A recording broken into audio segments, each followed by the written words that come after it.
Hey everyone, how you doing? This is Amon Green, Green Bay Packers all-time leading rusher, and you're watching Packers Total Access Live, your daily source for Packer content. Go Pack, go!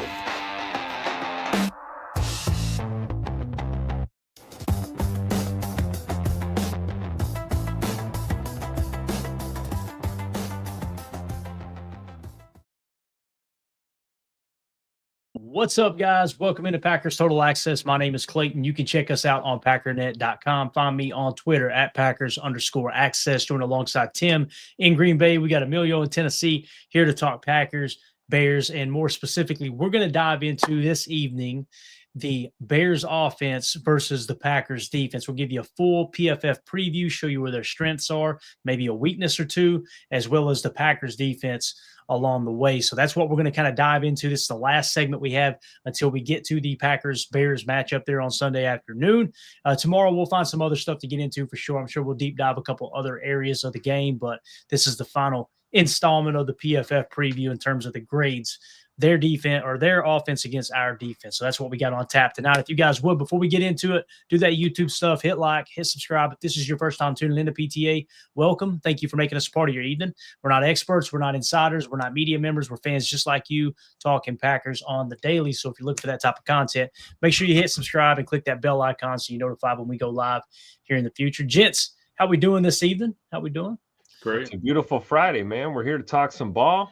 Snow's flying up in Green Bay as we speak. We're about to put belt to ass to the Chicago Bears on Sunday. Feeling good, boys. I'm digging it. Thinking maybe I'll get a McGriddle tomorrow morning, Clay, and spend my week off right. Could be a crackhead. That's right. I'm all about that McGriddle, man. McGriddle, just egg. Just a plain egg McGriddle, man. Don't get any better than that. So I see the chat is already lit up. Appreciate everybody swinging through. We got Mr. Larry in the house. We got Doug. Looks like we got somebody going to the game tomorrow. Corey Murphy says, hey, guys, man, this time tomorrow I'll be in Green Bay. I am floored. Here's the guy. Right. And they asked him what row here. Doug did ask him, and he said 23. So nice. That's good seats right there. As United Bates said, Corey, I sat about in that exact area the first time I went to Lambeau. It was great. It's going to be an awesome game to go to, man, for sure. Because what are we expecting, Tim? It's like 17 degrees. Oh, now they're saying 13 degrees. Yeah, it's going to be a bit chipper out there, and maybe a little flurries. You never know. Could be one of those legendary, Packers Bears at Lambeau type of vibe. So I would suggest at least a couple of layers if you're going to brave the elements out there on Sunday. Yeah. Fingers go first, fingers and toes, man. That's bring a piece of card. If you're not buying one of the seat cushions, just go ahead and bring yourself some cardboard, and you'll be happy. You know about that old trick, right? Come on, dude. What do you think? I'm out standing outside all day long, Tim. You don't think I got a couple extra pieces that I just throw on the ground from the truck? I love it. You know the rule. If you're not packing airplane bottles, then make sure you're bundled up. All right, that's the only way. That's right. We'll hear the old ice bowl stories about guys that were liquored up that actually survived that being out there the whole game because of that. Right? Absolutely, unbelievable. So, all right, let's jump into it. Let's waste no more time. Without further ado, whatever that means, let's get into the PFF preview. I think this is going to be a dandy, guys. They've got a hell of an offense, the Bears do. I'm telling you, man, when you look at their PFF grades across the board, let's start up front on their offensive line from left to right. They got the rookie Trapillos playing pretty good football, 66.2. Not bad for a rookie. He's graded out as the 43rd best offensive tackle. At left guard, they got the former All-Pro, multiple Super Bowl champion Joe Thuney. He's won a Super Bowl with the Patriots and the Chiefs. Got a lot of experience there in big-time games. And then, of course, the one that got away from us, Drew Dahlman, that was our pick for a free agent that we wanted signed this offseason. He continues to play really, really good football. 82.1 is his PFF grade there at the center position. At right guard, they have Jonah Jackson, former third-round pick drafted in 2020, having his best season to date, man. 74 grades so far. He's the 11th highest graded guard there, and I believe that does include left guard and right guard. And then, of course, you've got Darnell Wright from the University of Tennessee Volunteers, 6'5", 335. This dude's a mauler, former number 10 overall pick. His PFF grades in his young career are 62, a 79, and a 78. This offensive line got revamped. I remember us talking in the offseason about what the Bears did. There were some people that didn't like the approach they took because they signed some veteran type players as opposed to, maybe trying to stay a little bit younger. I looked at this offensive line and said they're finally learning their lesson and building in the trenches. The previous year, let's go out and get all these flashy receivers, right? You didn't even have your quarterback yet. And they finally started building in the trenches a bit, and I think it's paying off for this offense. I think what you would expect the Bears to do this offseason is go build the defensive trenches now, right? You've got Sweat, a good edge rusher, not great in my opinion, but if they continue to build in the middle on the defensive line like they have done the offensive line here, I think they're going to be in good shape. Of course, an extension of that offensive line is Colston Loveland, the rookie tight end. He's grading out a 75.6 his rookie campaign, another number 10 overall pick here from this previous draft. We had him pretty high on our draft board, if I remember correctly. You know where we had him? We had him number 2, didn't we? Had Ty Warren 1 and Colston Loveland 2 is where we had him sitting on our board. 13-1. So, Yeah. I mean, he was second tier there or third tier, so he's up there, absolutely.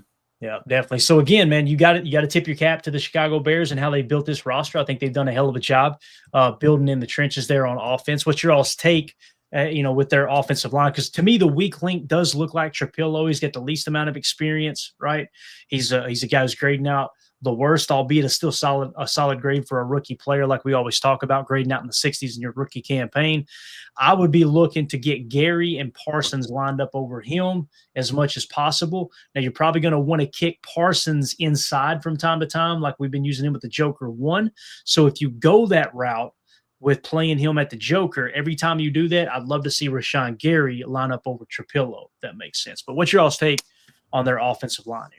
I think that makes a lot of sense because that interior wall looks pretty stout for Chicago from a PFS standpoint. So if you're in those Joker looks and you got Micah crashing in the middle, you're going to need some pressure off the edge and maintain that edge. And what better place to attack than the left side of that line, which, rookie player, lowest graded guy. That's where you want to attack schematically, I think. But I think your point's valid. I mean, in the interior of this line looks really good, and then all the way out to tight end with Colston Loveland. So, we can talk about this Bears run game all we want. It starts right there in the trenches. So this is what you live for. You want to see this D line banged up as we are going up against the Chicago Bears front. We're going to see who the men and the boys are on Sunday in the trenches for sure.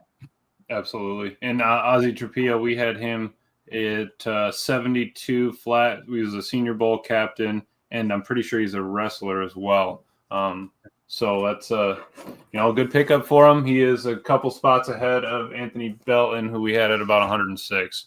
Not bad for a rookie, right? They're a lot of green up front there, but what are they going to do against some serious pass rushers? A formidable D line that we have. I think that we have the speed.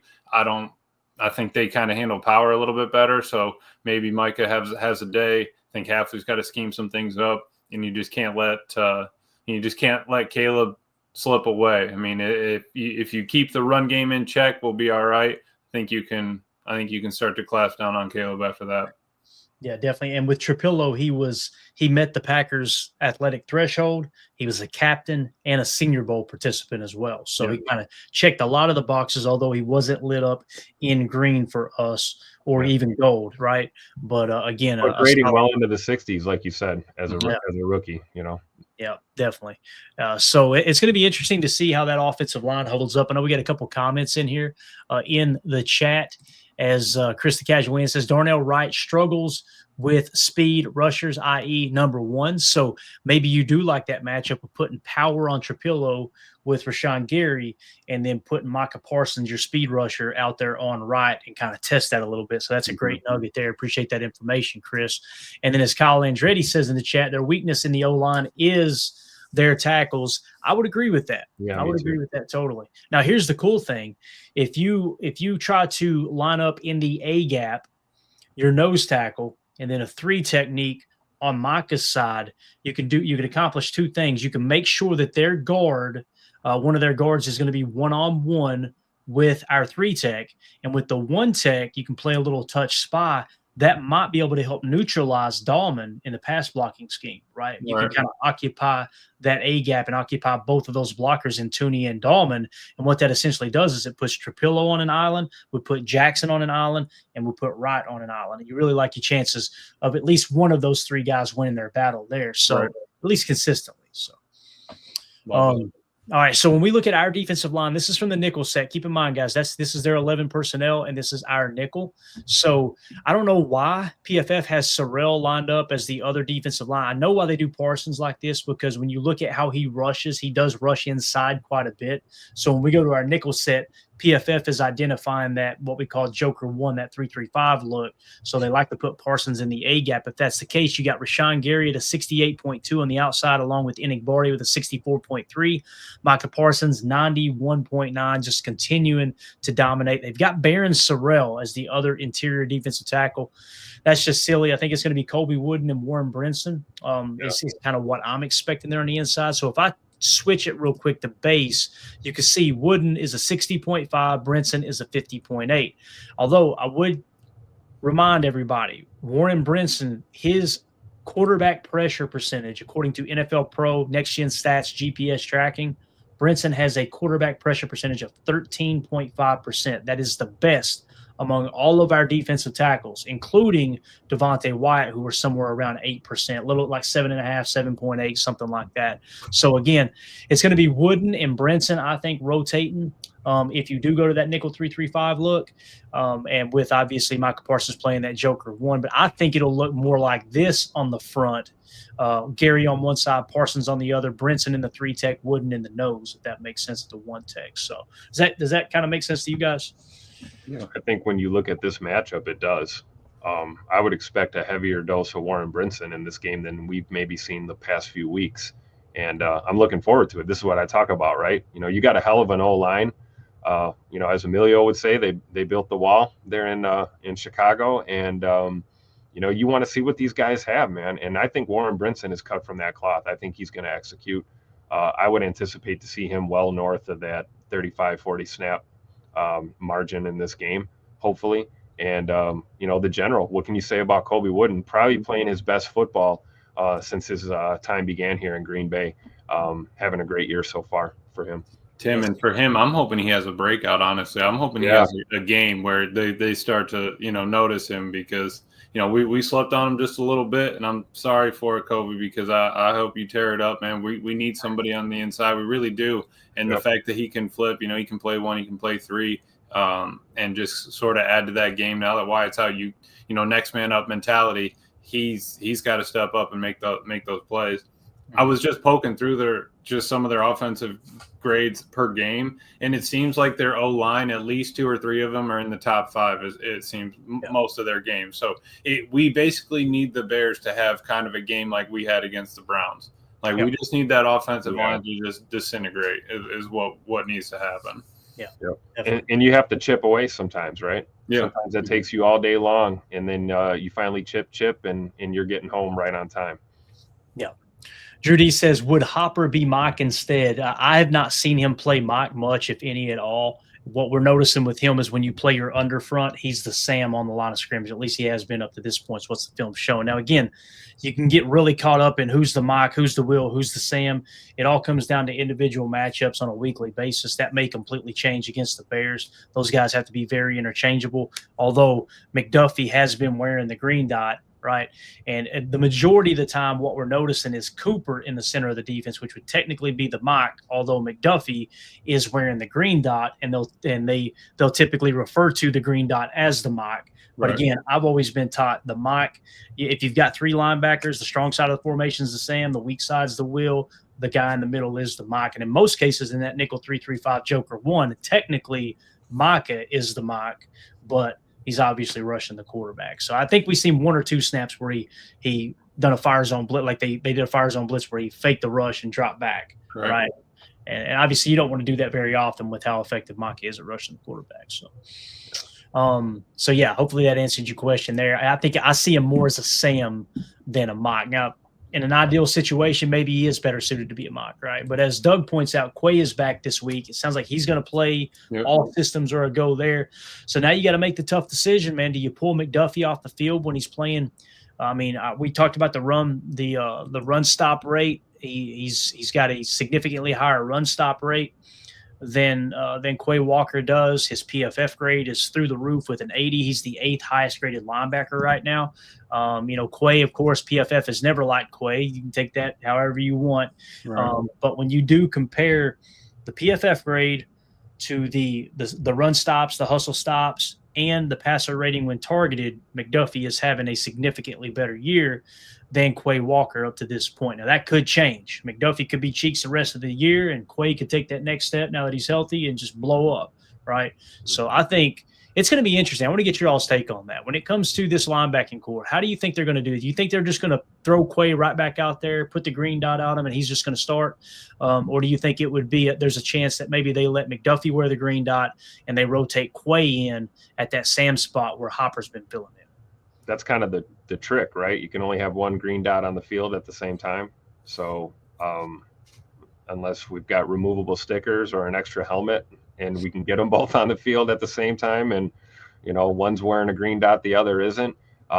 My personal opinion, it's Quay's job. He's missed the last couple of weeks with that nasty stinger. I think they put him back out there, man. I think you want to get him going early and get him settled. This is a huge game, divisional game, rivalry game in the elements. That's Quay's spot. And that's not to take anything away from the way Zay McDuffie's been playing the last 2 weeks. He's been playing, with his if he had hair on top of his head, it'd be on fire. He's been playing absolutely lights out. But my gut's telling me Quay's going to be out there. I think that'll be the foot they put forward in this one. Yeah. Maybe on a snap count, maybe, ready to pull him at any minute if something doesn't look right. But I think they put him out there full bore, kind of like we did with Scoot. When Scoot was back, we didn't hesitate at all. We threw him out there, and he's looked good ever since.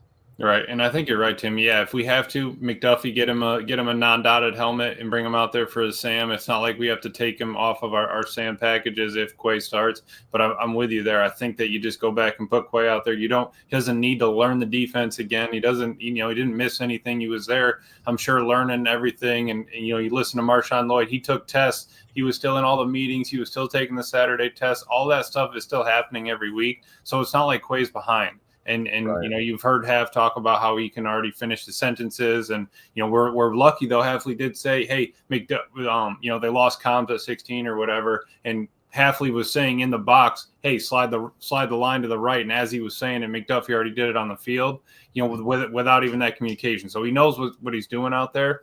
But I kind of look at McDuffie kind of like Eric Wilson last year. When everyone was calling for Eric Wilson to be the starting might get rid of Quay because Eric Wilson had 3 or 4 games that he was really crushing it.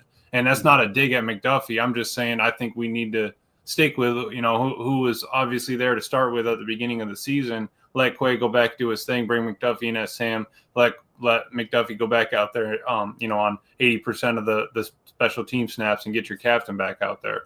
But that's kind of where I'm at with it.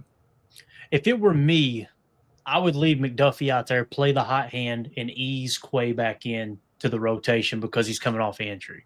If I had to put money on what they're going to do, I think they're going to throw Quay back out there, right? That's kind of how I see it. So, and I don't think either is a bad plan or a bad idea. It's just with what McDuffie has put on tape here lately, man, it really does stick out. It's like, holy cow, this dude, he's playing some of his best football. There's no hesitation. Oh, yeah. He plays downhill, all that. So. Going to be interesting to see what they decide to do there for sure. And again, of course, Edgerrin Cooper continues to play solid, man. 74.8. Just what a hell of a football player he is. He's becoming. And again, last year he graded on 85.6. You go, oh, he took a step back, guys. This is so rare right here your rookie year, and the fact that the sophomore slump is still a 74.8. I mean, you're probably going to see him hop right back up in the 80s. He's going to be one of those players that I don't want to compare him to Fred Warner. Fred Warner, I think, is a borderline Hall of Famer, but that's kind of how Fred Warner's career just took off right out of the gate, right? It kind of feels like one of those type of players for sure. So that's really, really exciting stuff. Hopper, 73.9, not bad. Continued off of what we've seen in the preseason. You see a snap count obviously going up when Quay got hurt. So 12 snaps in week 12. 18 snaps in week 11, 18 snaps in week 12, and then 17 snaps there in week 13. He did become that third linebacker. How do you guys feel about what Tyron Hopper's put on tape so far? Loving it, man. Yeah. Loving it. Like you getting an egg only McGriddle at McDonald's. You're loving it, man. I love this draft pick. We probably wanted to see more of Tyron Hopper sooner than we have to this point, but I think what we've seen thus far is great. And you talk about special teams reps too. What he brings, to the field is great. But getting to see him in the mix in some of these actual in-game reps, he's looked really good. Really good for a guy who is kind of not seen a lot of time in those situations. I think at the very least, you don't have anything to worry about if you got Tyron Hopper out there at the Sam. Feel really good about how he's playing. Yeah, Hopper is that McDuffie replacement, that McDuffie backup, and I'm, it just like I've said it before, it just helps getting him reps. The fact that he got another 30 reps, and you look, he had 35 on the D line. The dude's at the line of scrimmage. Him being, they say 6'2", 220. I bet he's put on a little bit since he's been in the league. I'd say he's probably close to like 230 right now. But getting those experiences, getting that chance out there, it's only going to help us. He was a third-round pick, like Tim was saying, for a reason. They saw something in him. He just hasn't had a chance to get out there because Coop tore it up. And you got your baseline with McDuffie. I think you need to get him reps. It's perfect that it happened. All right, maybe put him back in the hopper for a little bit, no pun, and then let it go.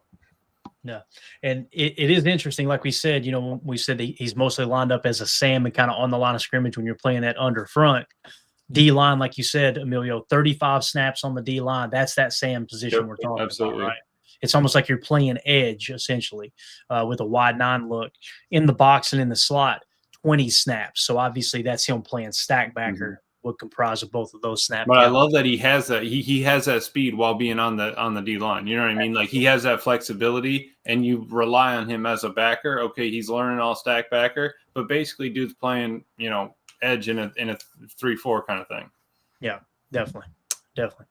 All right, so looking at let's look at their quarterback and running back for just a second here. Caleb Williams grading out as the 18th best quarterback at a 72.7. However, when you look at the pass grade, a 66.8. We kind of talked about that. So if you just went strictly off the passing grade, I want to say he's somewhere around 24th or 25th, actually 23rd. It's right there. So his running grade of 84.6, third best amongst quarterbacks. That's the reason his grade has jumped up to a 72.7. Again, keep him from doing that. Don't worry about getting sacks. Bring that cage rush. Keep him in the pocket. Play a little touch spy in the middle with the nose tackle, and make him throw the football. And your top emphasis needs to be on stopping this running game. As you can see here, DeAndre Swift, a 74.7. He has, in terms of yards per carry, he's in the top 10 along with Manungai, his backup, obviously, another solid player. Let's see if it triggers Manungai at all. Probably won't. Still Swift back there, but Manungai's grade, his production is very, very similar. Some people believe Manungai is actually a better running back than DeAndre Swift, and I can't argue with that. He runs with a little more power. He's got good pad level, good contact balance. He takes everything the defense gives him. It's going to be a lot of fun trying to see if this Green Bay Packers defense can slow down this run, because they got a two-headed monster. That's something Detroit didn't have. Although the way we shut down Jahmyr Gibbs, I feel confident we can do the same thing with these running backs. You just got to be willing to adjust very, very quickly, guys, because we know Ben Johnson is going to be scheming up some really weird stuff in the running game like he always does.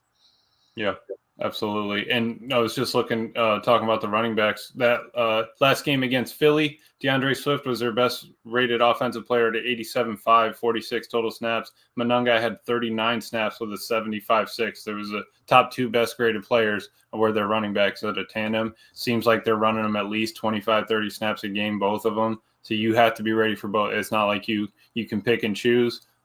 And they're going to be fresh, right? We talk about the hockey line for our D line. They're going to be fresh, only running 25s apiece. So we need to be ready to stop the ball. Get yourself a lead, get ahead. They can't lean on the run as much. Maybe we just look at swing passes, screen, stuff like that. I agree. I mean, don't forget they got 3 running backs, right? Don't forget about number 18 out there, Mr. Williams. I mean, it's like a third running back. And that's maybe how you address this. But you can't get caught sleeping in the pass game either. We can't afford to mail that in because Mr. take my shirt off, Mr. Get ready to go himself he's gonna dial up some stuff, I think, in this game. I think the Bears know that they're not gonna leave 1265 with a victory if all they can do is run the ball. I think they have to have some semblance of a passing attack, and we can't afford to get caught sleeping in those looks when they do try to hit those checks and those swings. Yeah, completely agree. Joe says, man, these Bears running backs don't impress me. I know they're getting hot because of the yards on Philly, but checking throughout the year, I ain't seeing nothing to fear. So Joe is not impressed at all. I will tell you this. Philly's run defense is pretty bad. It's somewhere around 17 or 18, right? And, of course, now it sounds like I believe Jalen Carter is going on IR or having some kind of procedure done on his shoulders. So he obviously wasn't the best version of himself against Chicago there either. But nonetheless, it's more about the scheme than it is these individual running backs for me, Joe. You can't get caught. If you go out and you watch their last 4 game saturation, right, and you go, okay, this is what they like to do in the running game, and they give you the same look pre-snap and do something the opposite, that's how they're getting these gashers on. That's what happened to Philly. Now, I will say this. When you look at Evan Williams and how he's played, Evan Williams, what really flashes on the tape to me is him being able – and McKinney too, both of them have solid run defense grades – is them playing that shell look, and then late rotation, as soon as the ball snapped, they come flying down into the box. Mm-hmm. And that's something that the quarterback comes to the line of scrimmage. He surveys the field. I like my hat count. Can. We're going to go 21 right or 23 or 23 left. All right. Ball snapped. All of a sudden, you got an extra hat in the box because they're screaming down because they may be playing a cover 3 buzz, or it could be the fact that they may be running weak side and we're running a cover 6. When they're running weak side, guess what? That deep half, not so concerned with the pass because they're probably going to go field side with the passing concept, so we can be a little more aggressive coming down. And when you're in cover 6 match, you have deep half responsibilities, but if it's truly match coverage, that corner on the half side takes anything vertical. Right. So unless there's a number 2 over there, which in that case, if they're in a trips or a tray right, would be the running back, it might as well be man coverage on the running back, i.e. a run blitz for the safety screaming into the box. So that's the thing that stood out to me about Evan Williams and Xavier McKinney. You see Evan Williams here at the safety position. Run defense grade 76.9. Mm-hmm. He's just been lights out. He leads the Packers in interceptions this year as well. And when you hop over to McKinney, similar thing. Run defense grade 80.6. And they will blitz him from time to time. His pass rush grade at 87.8. They're not scared to put him down there in the slot from time to time. And look, 251 snaps in the box for Xavier McKinney playing spur, and then 201 snaps for Evan Williams. Remember what we talked about the last few years? You got to stop thinking strong safety and free safety. Mm-hmm. They're very interchangeable in today's game. And they're a two-headed monster back there. Oh, yeah. They'll blitz Evan Williams, too. They're not afraid to send him. Right. And it sounds silly, but, linebackers are most comparable to running backs, right? But when you look at where does a running back line up at? The farthest position away from the defense. Where does the safety line up at? The farthest position away from the offense. They're very similar in how they attack each other, the safety position compared to the running back position. Go ahead, Emilio. What were you going to say, man? No, that's exactly it, Clay, because they're playing top down with such force, and they don't care, right? You have faith that, all right, when I'm heading downhill, I got X back there. I got Evan Williams back there. And they're both playing great. 70s, I can't believe the Giants let X go, and I can't believe that we picked up Evan. Evan has stuck Caleb before when they played Oregon USC. So there's things there. You have a little bit of their game. Maybe you want to drop Evan in and he's your spy, and you're doing something else with the linebackers. Or there's so many other things Hafley can do. And I think you're right. If we get an opportunity, they're not afraid to kind of bend the rules. We saw it with that one on Chalk Talk where X kind of really slammed down. Maybe it was a cover 2, maybe it was a 3 buzz, but X really pinched on the seam route coming across on that crosser just because he saw it and he was attentive to it. So I think that they have a lot of freedom with that, and they just know where they need to get to on their spots and be able to still be in position to do their 1/11th on that play. Yeah, I think it's a great point. And again, when you kind of look at what the Packers have done, you get a good mix of everything, right? You get cover 6, you'll get some Tampa 2 in there, a little cover 2 match. We've seen it all. We first half of the season, really the first third of the season, we've seen a lot of cover one man. You guys remember that? Now, remember what Halfley said. He already had his second installment, his adjustment ready. Yeah. So what was the adjustment? Getting back into cover 6, Tampa 2, things like that, right? So it's been a lot of fun to kind of see this defense continue to evolve. Now, again, everything's cyclical in the league, so don't be surprised if cover one man comes back later if something triggers that for Halfley to start calling. I was going to say, are you worried, or would you be worried about throwing some cover one hole or Robert? Are you worried about the corners on the outside covering these receivers at all, putting them on an island? I'm not necessarily worried about them being on an island. I'm more worried about the running game against man coverage. Yeah, right. It. So that's why I would really sit in match and spot drop is what I would play.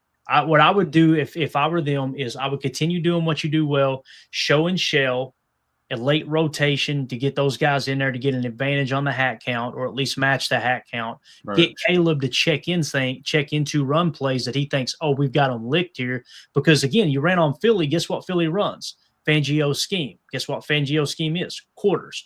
They play too high shell, and those safeties don't come screaming down like ours. Now, the problem with that is if they go boot action off of that, and that safety screaming in and bites on the boot action, that's where they can hit you in the pass. I would much rather make Caleb Williams convince me I can beat you by passing within the pocket than to just kind of play it even kill and let them run the football. And again, I think this defense can stop the run. Mm-hmm. I think they can stop the Chicago Bears run. It's just Ben Johnson's going to throw a lot of little nooks and crannies at you. He's going to show you a sift and go out the back door, right? They're going to try to steal a gap in some of those games. There'll probably be some pin and pull. That hell, he may break out the power run a little bit this week. Mm-hmm. There's a lot of things he can do. And he ain't afraid to run a jet sweep, and he damn sure ain't afraid to throw to the quarterback off a jet sweep, a double reverse pass or whatever, right? I was just going to ask you, what can you click on Colston Loveland again? What's his run blocking grade? Solid, right? 68.9. Yeah. Yep. So not just a pass catching threat, but dynamic tight end. Gotta account for that. He's a great tight end, man. He really is. If he continues to, the only thing that's down on him is EPA, right? Like, or is it, completion trying to think. EPA, and there was some other kind of advanced metric that, ironically, Bears fans think is just fake stats. But boy, I'm like, too bad y'all. I sent a tweet out the other day. Too bad y'all think those are fake stats, because this is the only thing lacking in Colston Loveland's game, or else, man, this dude, he's on track to be a very, very, very good tight end. Now, they've convinced themselves he's better than Tucker Kraft. He is nowhere near Tucker Kraft's production and grades and everything else. But with that being said, Colston Loveland, Tim, he's a good balanced tight end, man. And he came from Michigan. Michigan ran the hell out of the rock, right? Yep. So, absolutely. Reggie with the super chat. Thank you so much, Reggie. Appreciate you. With how good Jacobs and Wilson have been playing, when he's fully healthy, how do you feel about trying Lloyd at kick returner? That's a great question. I think it's Regil. I'm sorry if I'm saying the name wrong there, but that's a good question. I don't remember if he returned kicks in college. Do you guys recall him returning kicks in college? I don't remember it being a part of the scouting report. Now, could he do it?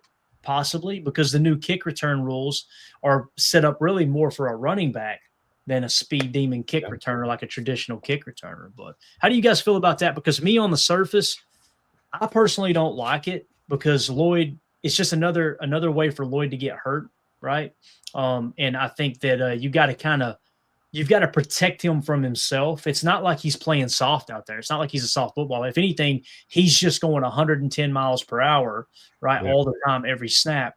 And as people have said in the past, great players in the past, one of the things that differentiates the great players from the good players is knowing when to take a play off, but not hinder your team, and then full throttle on the most important plays. So I don't know. I on the surface, I would say no to that, but how do you guys feel about Marshawn Lloyd being a kick returner? I'm a little the opposite, but kind of the same. Like, on the surface, I would say, hell yes. Does it get Marshawn Lloyd on the damn football field? Can we watch him playing football? Yes. But then I would say no, because of your point. You know, if it sets him back and gets him injured and we don't get to see him carrying the ball for us, I'm not a big fan. I will say this.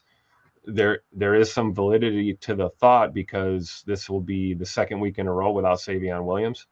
So, you know, we need a kick returner. I think it's almost all hands on deck at this point, especially as we, grind out this season and go into the playoffs. So I'm with you, but from a different perspective. You know, I wouldn't mind seeing him out there, but I do agree that you almost don't want to risk it at this point with all the ups and downs he's had with the injuries. Right. Yeah, I think I'm kind of there too, Tim. You know, I love his explosiveness. What it would happen when he gets out there, and you heard him in his presser. Yeah. What could you do for this team, or what will you do getting back there? He said, whatever the team needs me to do, I'll do. So that kind of mentality and effort, I think, you know, that's the right attitude. And it's not like we hadn't asked Matthew Golden to do it, but I did do some digging. It doesn't look like out of the 21 games in South Carolina and then the 11 at USC, I don't see any returns for punts or kicks on his stats. But that doesn't say that you wouldn't give him a shot.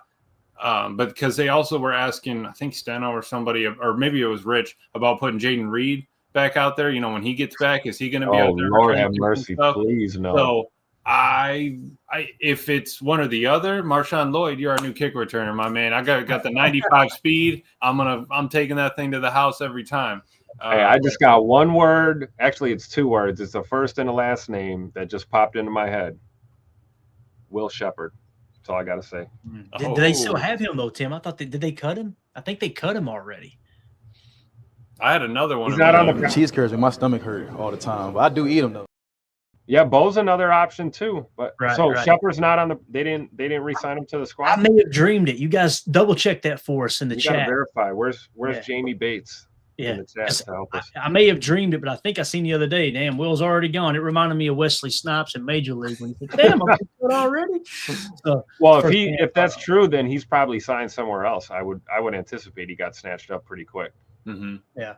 So for me personally, when it comes to kick return, I want Savion back there. If Savion can't do it, I'd love to have Bo back there. They obviously trust Bo, right? Yeah. They trust him in terms of the end arounds and things like that with his carrying ability and protecting the football. So, but just to me, Marshawn Lloyd doesn't look like a kick returner. When you watch his USC tape, he ran a lot of power. A GT power is what they ran. Yeah. So, and he could catch the ball. I mean, he still had, he's a pretty good receiver out of the backfield too. So that's an opportunity for him. But you're right. I don't want him, full tilt trying to crack into somebody. You got the dirty kicks now that they do on kickoffs, different, angles, the ball. I mean, that's the last thing we need. The dude comes back from an injury, you set him out there, he fumbles it or something crazy, and everybody wants him off the team. I mean, you won't hear the end of it. Yeah, definitely.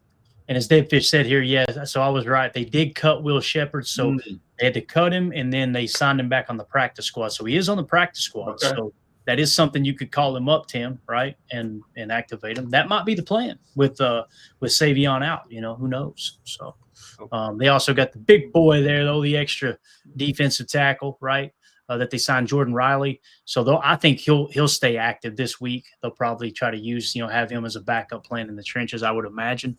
But we'll see, especially with this running attack they're going up against. So Chris says, Clayton, what about punt returner? Seems like more of an issue to me than kick return. Yeah, I got to be honest with you. I like Romeo doing punt returns. I want somebody – my top priority with punt returner is don't fumble the damn football. Catch the ball and don't fumble. Don't muff. Yep. And I think Dobbs gives us the best opportunity to do that. And I think he know the right time to signal fair catch and when to let it drop. That's another, decision making is huge too. Right, because how big was that fumble against the Vikings when Whelan knocked it back there, fumble, boom, game swing right there, done. You're inside the 10, it's over. That's the approach I would take. But again, it's not that Romeo Dobbs is a home run hitter or anything, right? It's just first and foremost, if you don't have a fast guy on the roster to return punts that can catch the football, I would much rather just settle for someone who could catch the ball and gain 6 yards, gain 4 yards. I just caught the ball.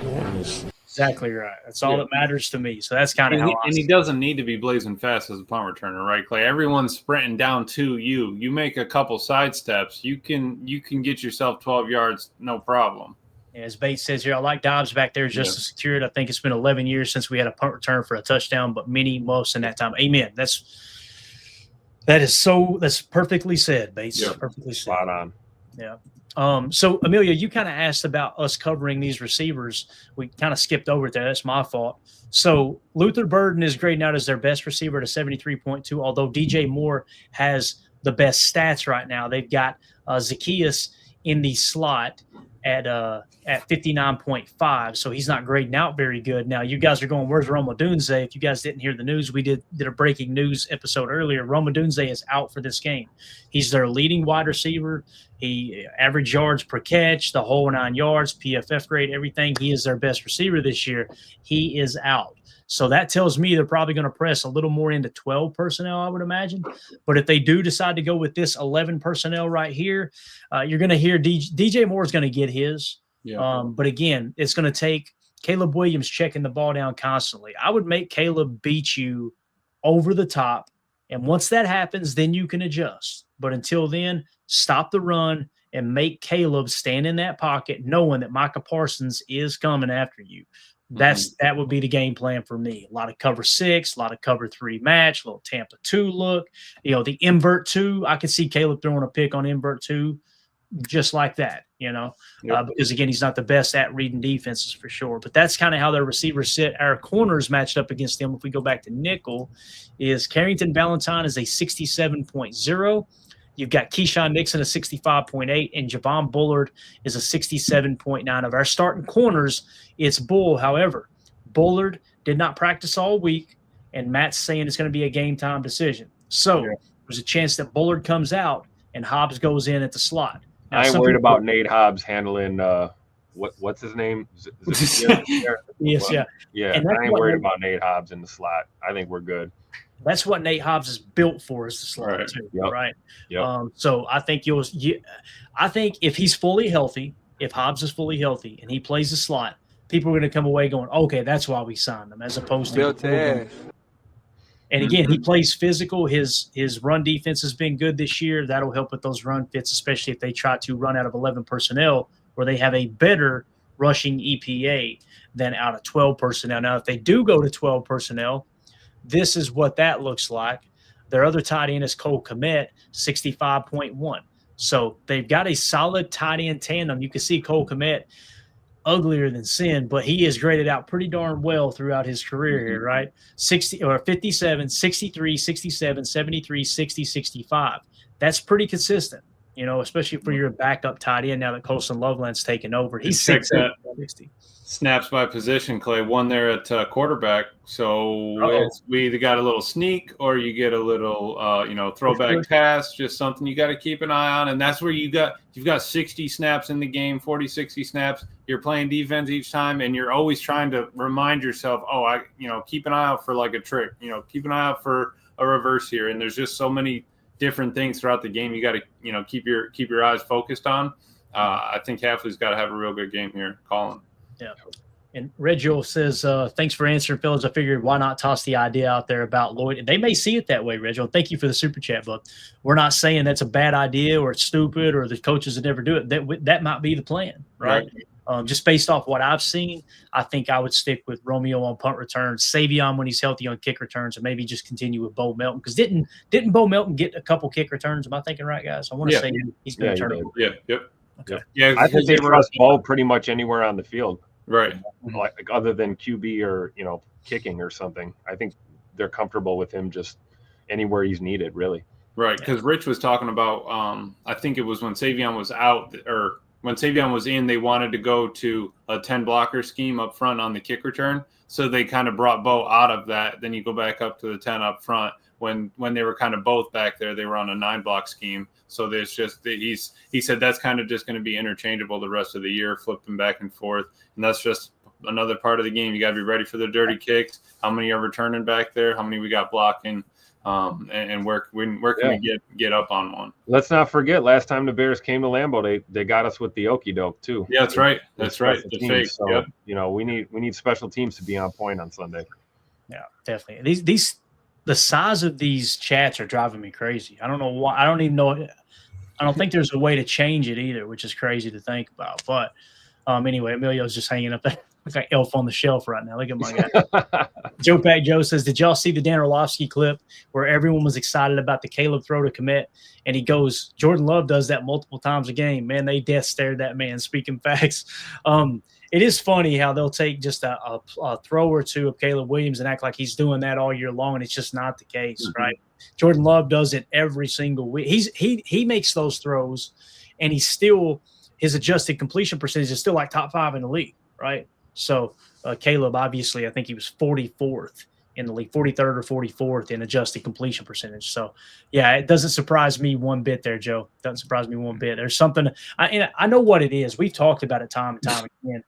These large market teams, Chicago, the Jet. How many times have the Jets been rammed down our throat over the years, right? Mm-hmm. Because they're a huge market team. Same thing with the Giants. Same thing with Chicago, right?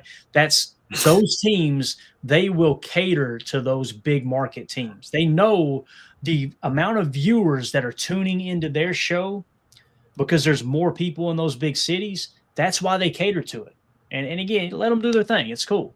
And when they fall flat on their face again, then they'll pretend like, okay, we didn't say that. They'll steer the conversation a different direction. And then this offseason, they'll be talking about how they're Super Bowl bound again, right? So Biz1987 with the super chat. Thank you, buddy. Micah pointed it out. Respect.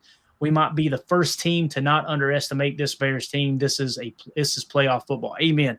Yep. It is playoff football across the league right now, too. Mm-hmm. And I did a little playoff preview earlier, and boy, it's like, man, in a blink of an eye, this team can go to the 1 seed. There's like 4 different teams that can jump to the 1 seed at any moment. You know, it's just really, really cool.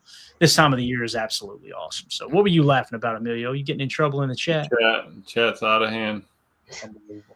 Biz, thank you about Emilio getting over the wall. That's all. Hey, I'm glad he's here, man. It worked out, right? See? So, yeah. Yeah, looking like Wilson over the fence, right? From what was that? Home Improvement. Tim the Toolman Taylor. Come on now.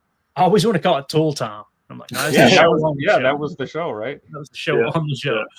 Let's see what Doug says here. 670 to score in Chicago. We're saying Bears DBs are going to feast on those type of throws from Love.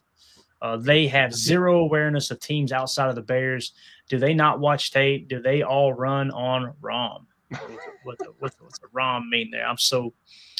That's old school techie talk, right? Oh, okay. So I got you. ROM, read-only memory. And the Bears fans don't have memory. They would remember that they still suck if they did. It is funny because you can tell which shows, which radio programs, which YouTube shows don't watch other games. You can tell I don't watch a whole lot of other games because there's times that I'll comment on a team and their fans will comment on the video and be like, no, you got that wrong. That was this player. You know what I mean? It just kind of goes without. But I try not to act like I know everything about that team and beat them down like as if I'm some expert on that specific team. It is wild how they just kind of it's just generalities that they speak in, you know, from time to time. Platitudes. So, yeah. Jerry said, going to go search for that Dan Orlovsky clip. I thought about pulling it up, but we're already out of time here. But yeah, they definitely need to go check it out for sure. Because again, Dan is one of those guys that he's going to constantly cater to the quarterback. Whatever quarterback he's talking about, he's going to try to paint a picture of why they aren't as bad as some people are saying, or they're way, way better than even people are giving them credit for, right? That's typically how that goes. Same thing with offensive linemen typically. Former offensive linemen will, when an offensive lineman's getting raked over the coals, it's, well, what do you want him to do there? Well, you know, you're just seeing the 1 or 2 bad plays. You're not seeing all the other great plays. So that's just typically how that works, you know? So, anything else you guys want to hit here? I'm just kind of combing through the chat. Anything at all before we wrap up? We're at the 48-minute mark. You see Wick's got the Nickelodeon award? Yeah. The slime? Yeah. I love Jaden Reed's energy, dude. Him just bringing it in with the hat. You take the slime hat, okay? What do you got for us, Wicks, here? Come on, Don. I'm not going to lie. I was faded. I ain't going to lie. I was faded. Like, Jaden Reed is a cornerstone of this team. Absolutely. Everybody loves him, dude. I love the fact that he was so messed up in the hospital after surgery. The first thing that was on his mind was, we're going to the bowl. As soon as he woke up, we're going to the bowl. Come on now. Love it, dude. Have me cracking up the whole time. So anything else you boys want to hit? Anything? Yeah, Biz 1987. All this analysis is great and all, but we got to take a page out of Ricky Bobby's book. Look, I'm the best there is. The end. You ain't first, you're last. And the Bears still suck. He said, I've lived my whole life by that. He said, I was probably high when I told you that. What you can be second, you can be third, you can be fourth. You can be fourth. What did he say? He had a kilo of Colombian Bam Bam taped to the bottom of the car. And the cops were coming. You go watch that. We watched Oh, that. that's what it was. Too old for this guy. He was high That's on right. peyote when he said that. There you go. Man, I'm telling you, we watched that in the pool this year. That was one of the. I was like, you know what I want to watch? We got a TV mounted to the back of the house, like a couple rednecks out there next to the pool. I was like, I want to watch Talladega Nights. Man, he's like, you serious? Damn, Fire that thing up. it's so hilarious. Please be 18. Every line in that movie is just hilarious, dude. So good. All right. Anything else? Anybody else in the chat here? We good? We got all the super chats, right? We got everybody their money's worth. Probably didn't give their money's worth, but we read their comment, right? Right. But all right, let's go ahead and wrap it up, man. It's been a long week. We've covered a lot this week. It's been a lot of fun too, man. Appreciate everybody hanging out with us. If you were new here, this is your first time tuning into PTA. Thank y'all for making us a part of your evening. You can see the regulars in here having their conversations, but hit that subscribe button, man. Be a part of it. Click that bell icon so you're notified when we do go live anytime here in the future. I'm sure I'll do multiple streams again tomorrow. We'll see what we're going to do tomorrow evening. If y'all want to try to do a stream, we'll see what everybody's plans are. But man, game day is going to be here in the blink of an eye. Got a lot of awesome college football tomorrow. We get the conference championships, SEC championship, Big Ten championship. It's going to be a lot of fun. I know the Big Ten folks are pissed because they didn't get any respect. Number 1 and the number 2 team in the country, and College Game Day said, we'll go to the SEC championship.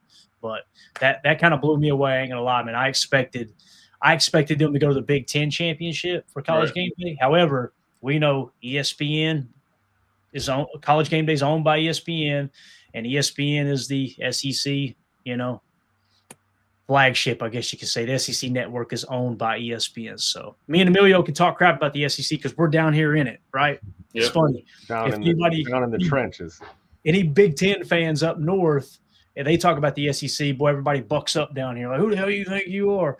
And anybody in the South down here that talks about Big Ten, the Big Ten fans are like, who the hell you think you are, right? Me and Emilio's down here, and I'm telling you, there's a bias.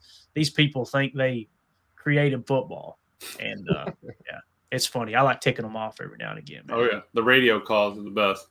Listen to them after the game, and the next day after the game, man. The only thing better than listening to Knoxville sports talk when I lived down there after a win is listening to it after a loss. Oh, If you're not a fan, it's better. It's Jerry Springer on crack. I'm just telling you, it is so good. It's the call-ins. Oh yeah.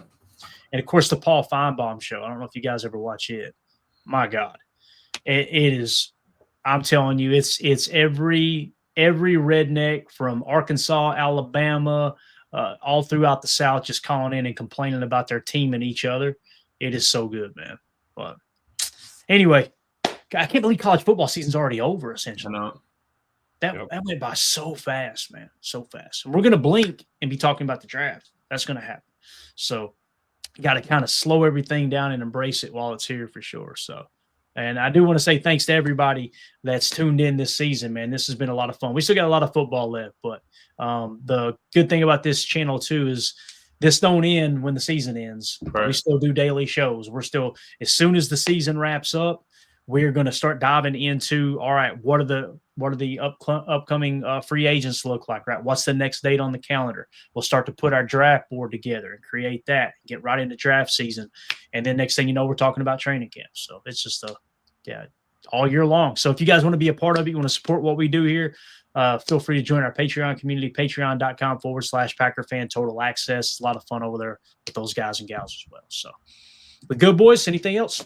Good. Appreciate it. Go. See you tomorrow. Talk some more ball. Get ready for the Bears on Sunday. Right. So let's all get rested up. We will see y'all tomorrow. Like I said, I'll probably go live once during the day, and then we'll see if we'll do an evening show. But definitely be ready for game day as well. We'll be doing a pregame show, postgame show, all that good stuff. No Saturday games this week, right, for the NFL. I think that starts next week where they start to tie into that. So, with that being said, that's it, guys. Thank y'all so much for tuning in. Do us a favor. Please smash that like button for us. If you were new here, hit the subscribe button and the bell icon, and we will see you guys and gals tomorrow. My name's Clayton. That's Emilio and Tim. This is PTA. Go Pack, go. There we go. Bye, guys.